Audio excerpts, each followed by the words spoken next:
Oi,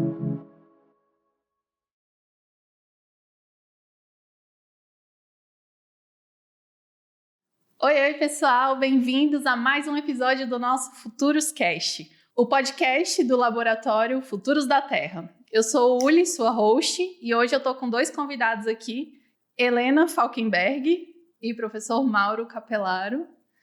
E aí, hoje a gente vai falar de ativismo ambiental e justiça climática. Mas antes eu queria apresentar nossos convidados maravilhosos, o professor Mauro, que é professor docente aqui do CDS,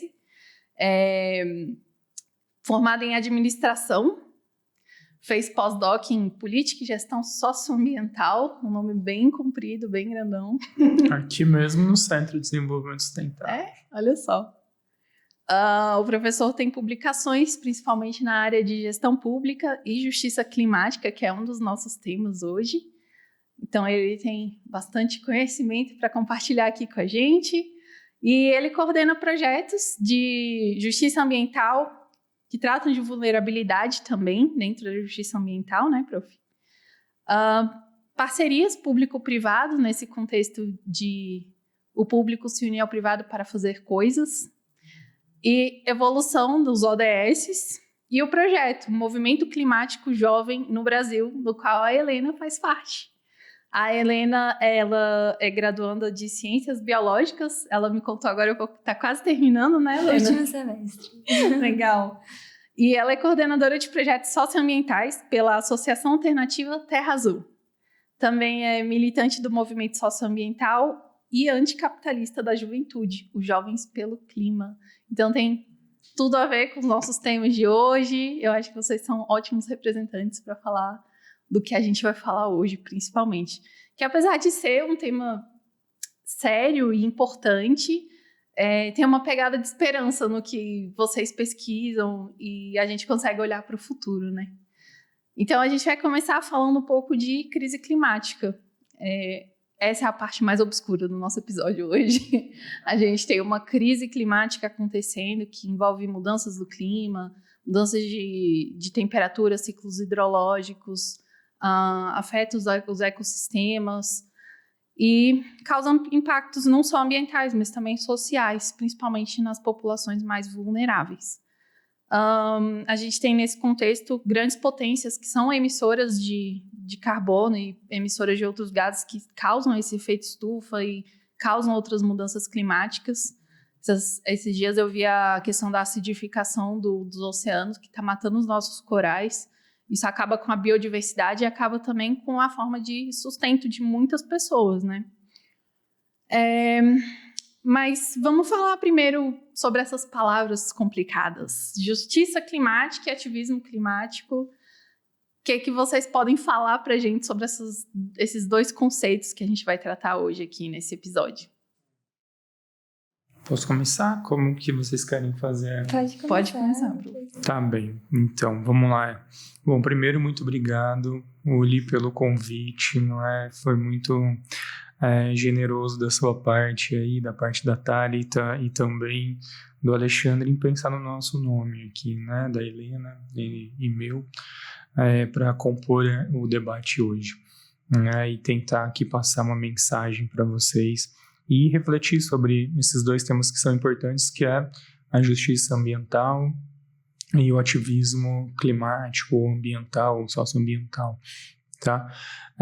Bom, dentro dessa perspectiva de crise climática, né, a justiça ambiental, acho que ela tem um papel importante do ponto de vista que ela vai trazer para a gente um debate sobre uma sociedade que não é homogênea, mas sim heterogênea, né? E que as consequências dessa crise climática é uma consequência que não vai atingir a todos de uma maneira igual, mas sim desigual, né? Então, eu acho que esse é um elemento importante de ser pensado dentro desse contexto da justiça ambiental, no qual a justiça ambiental está lançando mão ou está dizendo para a gente, né, que a sociedade ela é uma sociedade heterogênea e que vai receber, né, os problemas, os impactos, os custos da consequência climática de uma maneira desigual, né?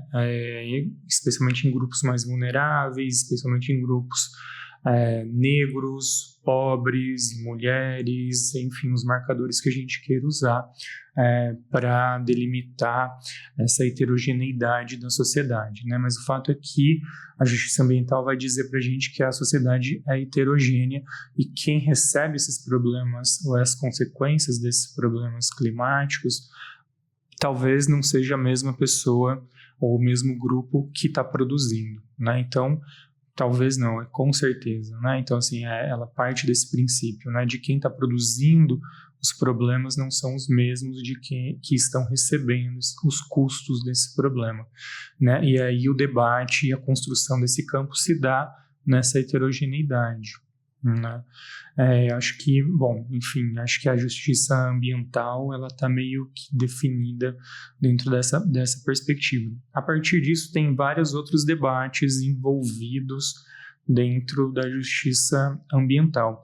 Um deles que ele também não é só um movimento conceitual, mas não é só um campo conceitual, mas é um campo também de luta, né, e de ativismo, né, que é onde entra também todo esse debate não só dos jovens, mas também de quem está sendo impactado de maneira desigual pelos problemas climáticos, tá? Um outro elemento importante, né, que eu imagino é que, por mais que a gente fale sobre problemas climáticos, né, esse guarda-chuva do clima, ele não é o único guarda-chuva que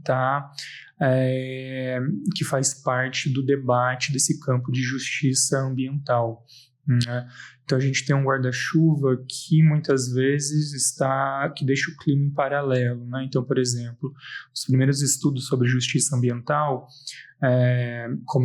quando começou na década de 60, né, com Robert Buller e tudo mais, né, pelo nome ainda de racismo ambiental, né, você tinha como principal temática, principal agenda, os resíduos, né? Então a ideia de resíduos era uma agenda importante, ou a agenda de resíduos era uma agenda importante, né, para pesquisar essas desigualdades. Então a pergunta do Robert Bullard era qual era o que explica, né, a alocação de lixões nos Estados Unidos, né? E ele vai falar, é a raça, é o fator raça. Isso que está explicando.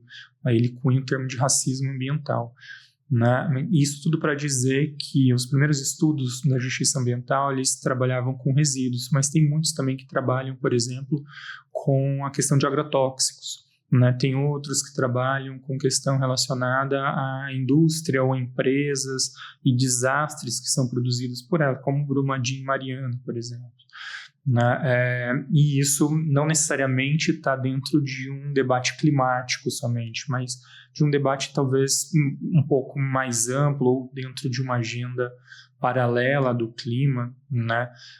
Mas tem muitos também que são estudos que estão dentro dessa agenda do clima, né, com deslizamento, com enchentes, com questão hídrica, né, enfim, né?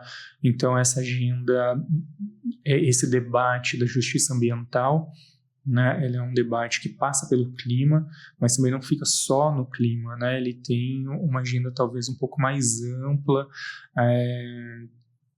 de atuação, né, de perspectiva, de reflexão, etc. E aí vem o ativismo ambiental no meio desse contexto todo. O ativismo seria um grito de socorro, gente, existimos, estamos sofrendo aqui com essas ações que vocês estão causando, temos efeitos aqui, igual o professor comentou, decorrentes de atividades que muitas vezes não estão relacionadas às próprias pessoas que sofrem, né? Como que o ativismo lida com isso, como que ele surge, né? Fala um pouco pra gente, Helena. Eu acho que é essencialmente isso, assim. Eu queria só antes também agradecer o espaço, a oportunidade de falar, até porque esse tema, né, pelo qual, enfim, a gente está trazendo aqui hoje um pouco sobre, enfim, ativismo ambiental, climático e a questão de juventudes, é o que eu venho pensando e vivendo já nos meus últimos 6 anos, assim. Então, desde que eu estava ali terminando o ensino médio, e eu fui entendendo justamente que o ativismo ambiental, né, ele é essencialmente uma defesa da vida. Então, a partir do momento que você percebe que as suas possibilidades de vida elas estão ameaçadas, né, por causa de diferentes efeitos climáticos que, por sua vez, dizem respeito à escolha política, eles mobilizam mesmo através da indignação, através do cuidado mesmo com os nossos bens, né, ambientais, a água, a comida, a relação com as pessoas que moram ali na nossa comunidade, e tudo isso eu colocaria dentro do ativismo, né? Você defender aquilo que você vive, aquilo que sustenta a vida sua, da sua comunidade, e também, enfim, extrapolar isso para, de fato, um coletivo, né? Então, através do Jovens pelo Clima, que é onde eu me formei politicamente, que é onde eu construo também essa frente da luta ambiental e que me abriu muitas portas, até a paixão assim, pela biologia veio por causa dessa primeira a mobilização pelo movimento.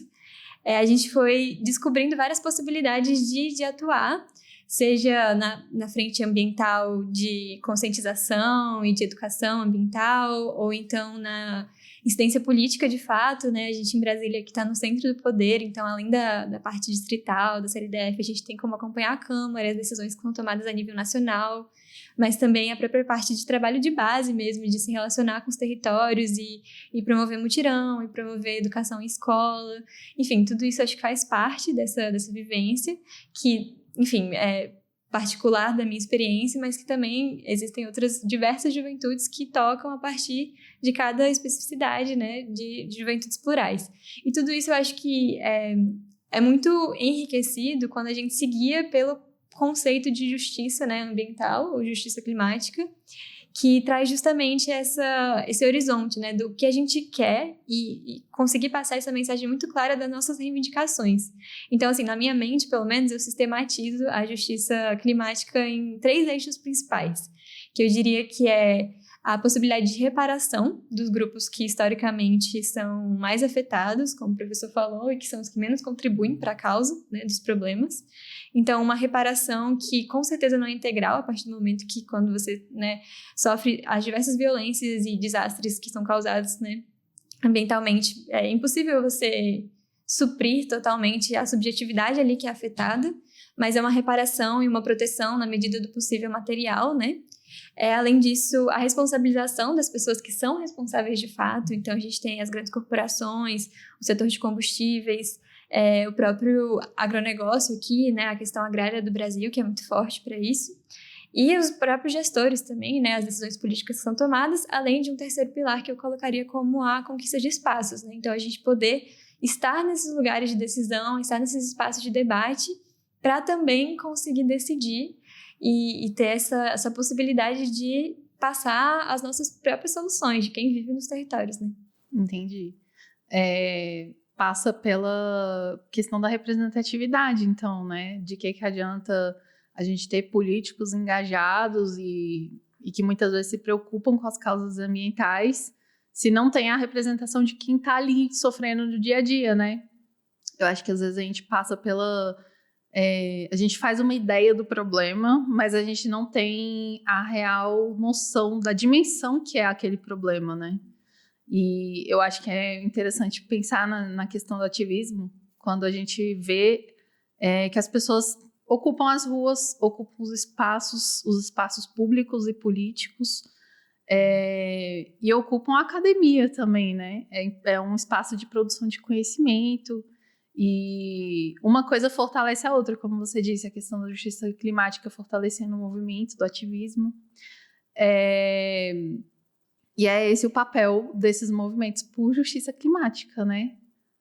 Solicitar, pedir, representar e fazer pressão política também, né? Pressão social, enfim, todas essas como é que eu posso dizer? Reivindicações, né? Essa é a palavra que eu queria.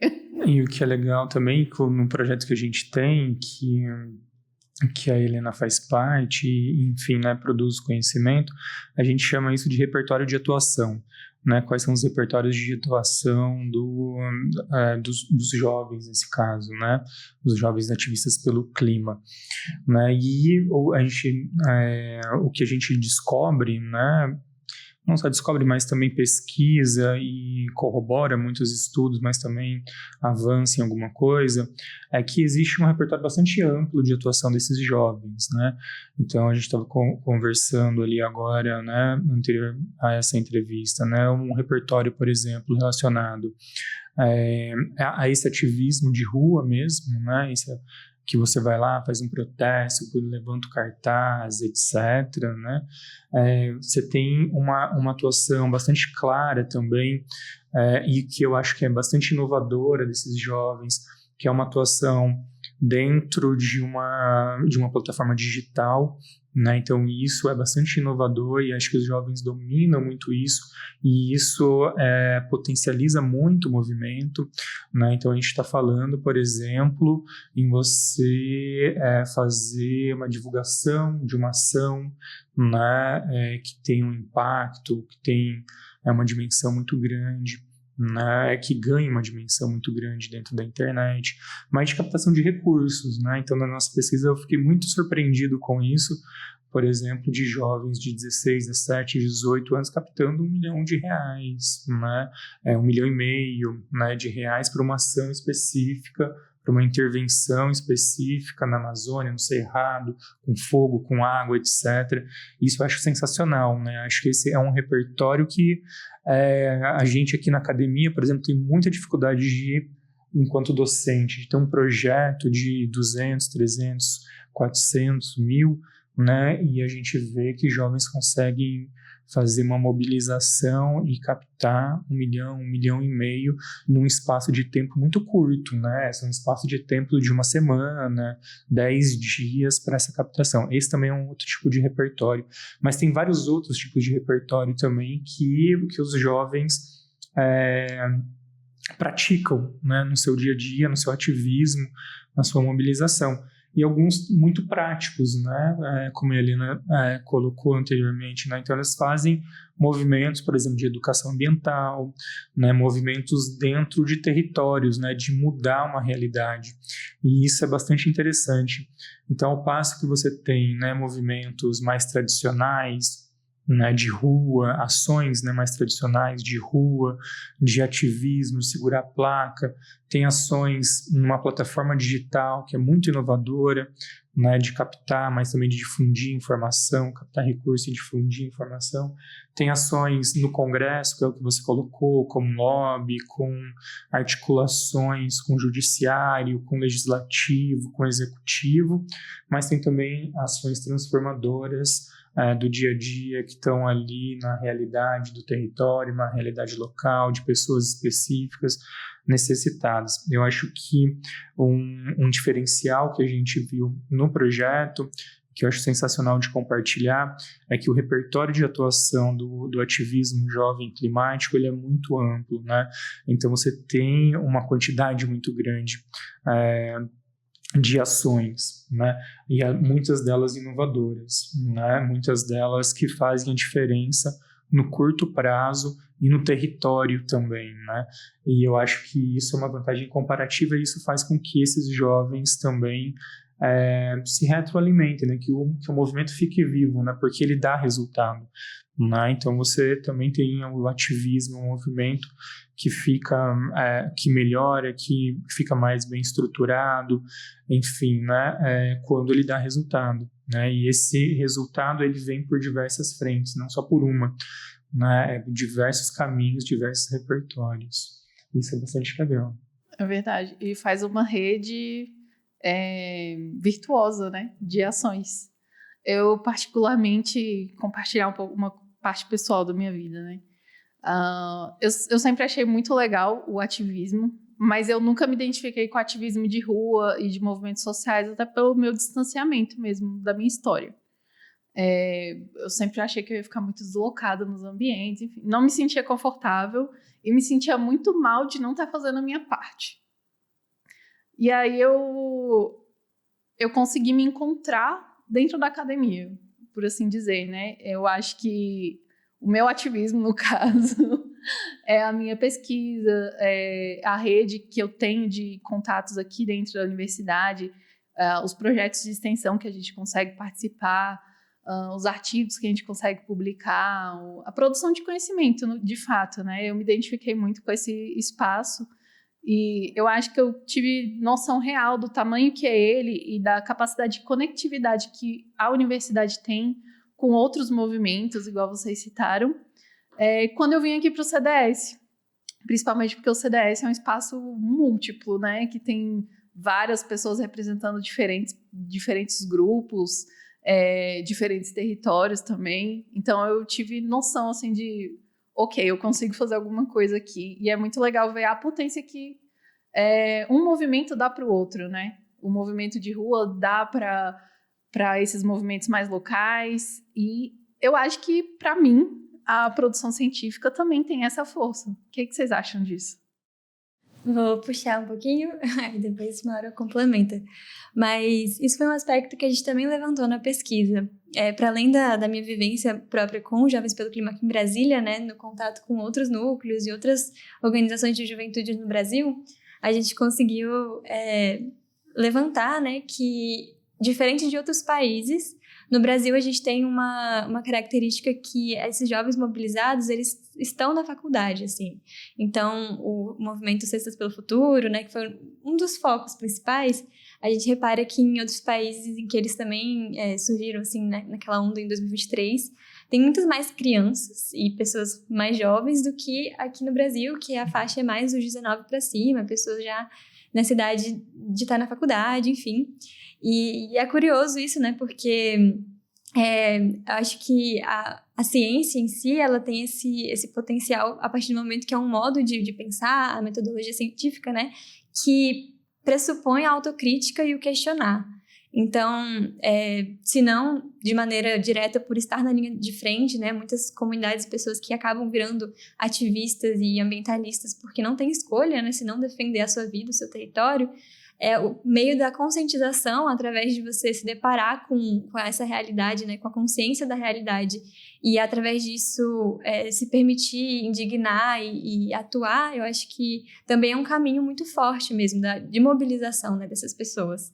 Então, eu vejo que a academia ela tem esse potencial, né, de questionar, e a partir disso questionar estruturas e também, enfim, promover essa incidência territorial e até através dos dados, das pesquisas, fortalecer a atuação territorial. Enfim, eu no campo da biologia vejo que essa área de conservação e de pesquisa, né, com ecologia, ela faz toda a diferença se você quer proteger uma espécie, se você quer recuperar o que já foi danificado, né, para além de só proteger.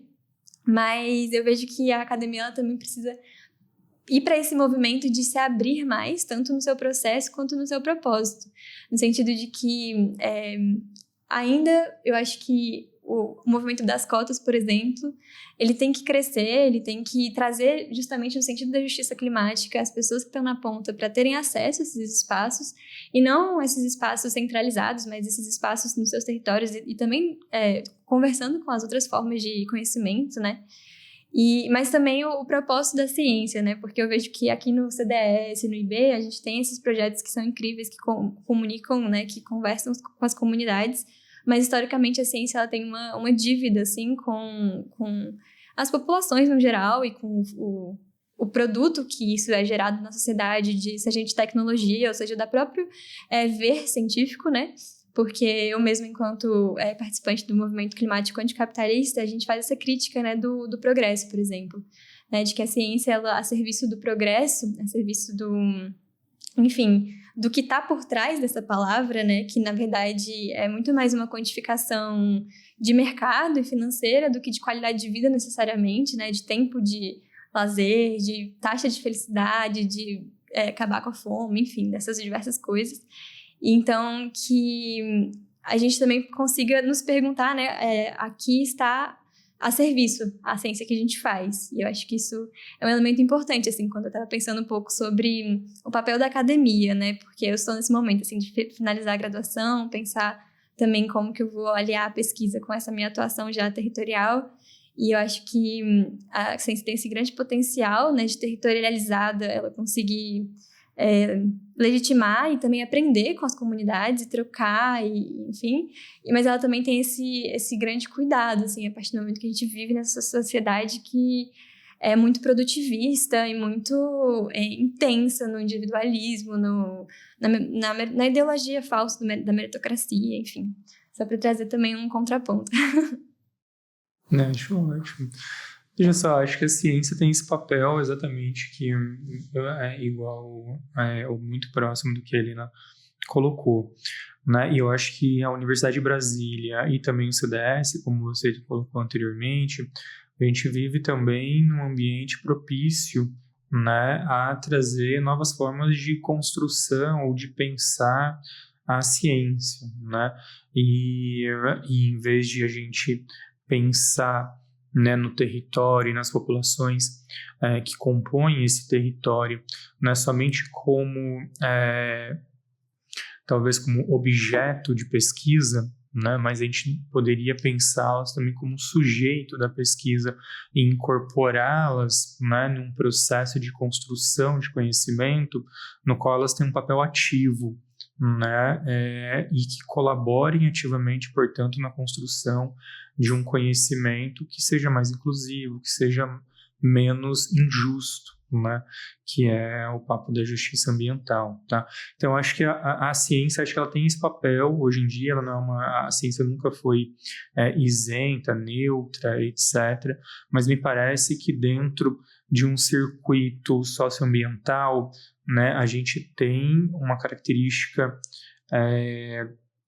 tanto de interdisciplinaridade quanto de transdisciplinaridade que nos traz ou nos aproxima, né, de uma ciência mais ativa, né, de uma ciência mais transformadora e menos enjaulada dentro de si mesma, né? Legal. Eu acho que diante desses desafios ambientais, crise climática, injustiça ambiental e justiça ambiental, é fácil a gente se sentir pequenininho e impotente, né? E, ao mesmo tempo, esses movimentos e as produções e o ativismo, reivindicações no geral, tudo isso que a gente comentou hoje, tem uma capacidade de agregar pessoas. E quando você aglutina, a gente cria força, né? E cria massa, não massa no sentido literal da palavra, como massa de manobra, não isso, mas de presença mesmo, porque às vezes uma pessoa não consegue reivindicar, se várias pessoas estão ali presentes, elas conseguem transformações muito maiores, né?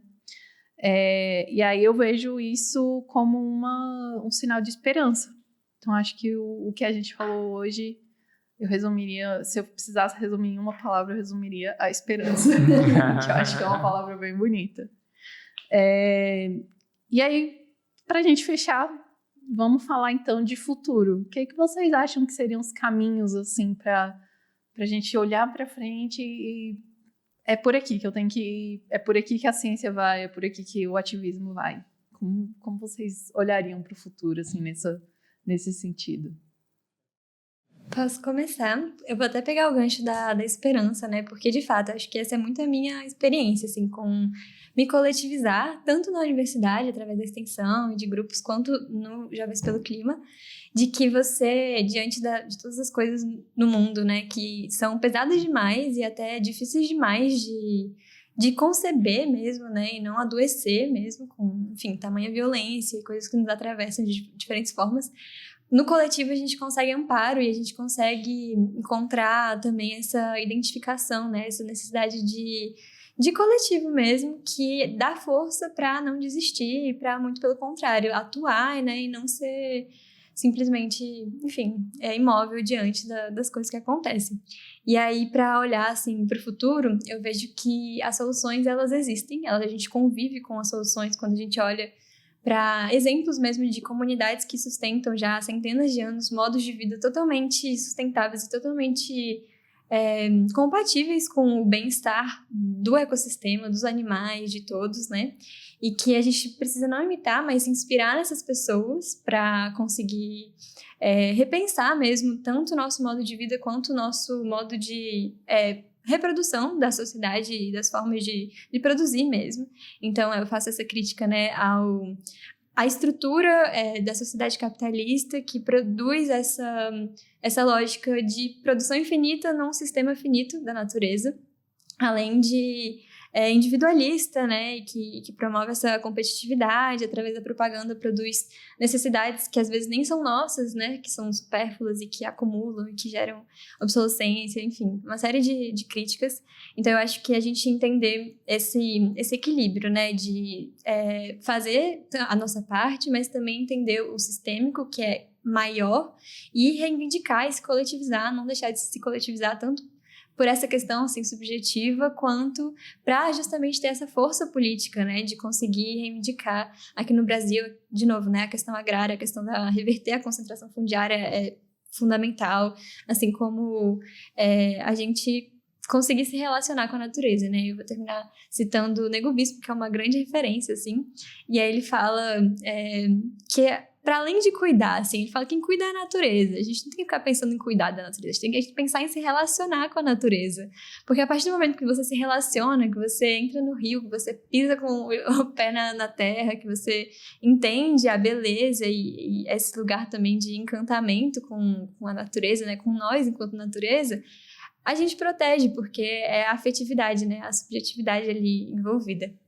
Então, acho que seria um pouco isso, aprender com os nossos biomas e deixar que a ciência também seja para além de uma maneira de controle, mas também uma ferramenta de cuidado.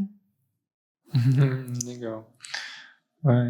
Tá difícil, né? Agora, então, fazer uma fala em cima da fala aqui da Helena, mas eu acho assim, né, enquanto docente, enquanto professor, né, a gente tenta, em sala de aula, né, sempre trazer essa sensibilização dos alunos, né, especialmente para uma pauta socioambiental, para uma pauta da sustentabilidade ou do desenvolvimento sustentável, né. Creio que não existe um único caminho, né? Acho que o caminho, ele é tanto, né, ancestral, né? Um futuro é tanto ancestral quanto tecnológico, quanto de redução de consumo, quanto diversos outros tipos de caminho, né? Tanto do desenvolvimento sustentável, quanto do decrescimento, enfim, né, quanto do bem viver. Você tem diversas coisas efervescendo, borbulhando, existindo, coexistindo, e eu acho que é a potencialização dessas diversas coisas que talvez faça a diferença, e fazer com que as pessoas se sensibilizem, né, eu acho que esse talvez seja o meu papel central enquanto docente, se sensibilizem em relação, né, não só à natureza, mas ao que a gente pode fazer, aos problemas que a gente causa, mas também às soluções que a gente pode trazer para essa relação ambiente-sociedade. Tá bom? Foi uma ótima fala também, professor. Ok, não tão boa, mas tudo bem, a gente vai treinando aí, com o tempo a gente chega lá. Quando eu crescer, eu quero ser assim. Mas assim, só para fechar, acho que é como vocês comentaram, as realidades são múltiplas, então os caminhos vão ser múltiplos também, né? Não existe só uma solução, se são vários os problemas. Exatamente. Muito obrigada por estarem aqui com a gente hoje. Acho que foi...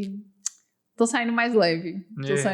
Com mais esperança. É bom renovar, assim, alguns pensamentos e conversar com pessoas diferentes sobre trabalhos diferentes, atividades diferentes. Vocês representaram muito bem aqui os temas de hoje. Muito obrigada pela presença. Imagina, a gente que agradece a gentileza aí do convite. É isso, estou contentada. Muito obrigada. Obrigada, gente. E obrigada a vocês por assistirem mais esse episódio aqui no nosso Futuros Cast. Os links estão aqui embaixo para você seguir a gente nas redes. E até a próxima!